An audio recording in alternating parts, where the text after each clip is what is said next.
ભારતીય જનતા પાર્ટીના શહેર પ્રમુખ તરીકેનો ચાર્જ સંભાળનાર અભયભાઈ ચૌહાણનું 1 વર્ષ પૂર્ણ થતાં કાર્યકર્તાઓ દ્વારા સરટી હોસ્પિટલ ખાતે ફ્રૂટનું વિતરણ કરવામાં આવ્યું હતું। ભારતીય જનતા પાર્ટીના પ્રમુખ પદ પર અભયસિંહ ચૌહાણને 1 વર્ષ પૂર્ણ થયું છે, ત્યારે ભાજપાના વિવિધ પાંખ દ્વારા વિવિધ કાર્યક્રમોનું આયોજન કરવામાં આવ્યું હતું, જે અંતર્ગત કિસાન મોરચા દ્વારા સરટી હોસ્પિટલના બાળ વિભાગમાં ફ્રૂટનું વિતરણ કરવામાં આવ્યું હતું।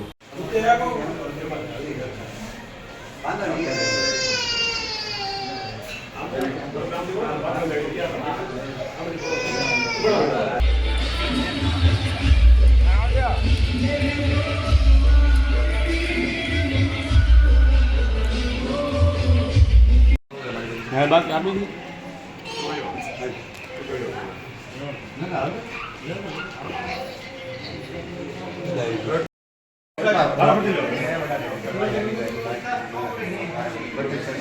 ओके हाथ में आप हाथ में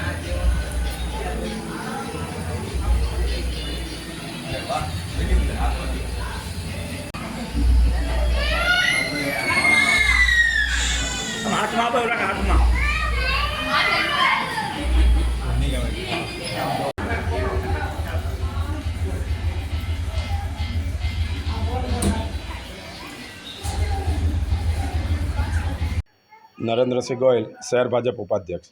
ખાસ કરીને ભાવનગર શહેર ભાજપાના અધ્યક્ષની નિમણૂક થયાને 1 વર્ષ આજે પૂરું થયું છે, એટલે ભાવનગર મહાનગર ભાજપાની સમગ્ર ટીમ દ્વારા અલગ અલગ મોરચાને અલગ અલગ વિસ્તારોની અંદર અલગ અલગ સેવાકીય કામો જે આપ્યા છે, એમાં અત્યારે જે કિસાન મોરચો ભાવનગર મહાનગરનું કામ કરી રહ્યો છે, એમને સરટી હોસ્પિટલની અંદર બાળકોના વિભાગની અંદર ફ્રૂટ વિતરણનો કાર્યક્રમ કરવામાં આવી રહ્યો છે। એની અંદર દરેક જે દર્દીઓ છે એમને કિસાન મોરચાના કાર્યકરો દ્વારા રૂબરૂ જઈને એમને ફ્રૂટ વિતરણ કરવામાં આવી રહ્યું છે।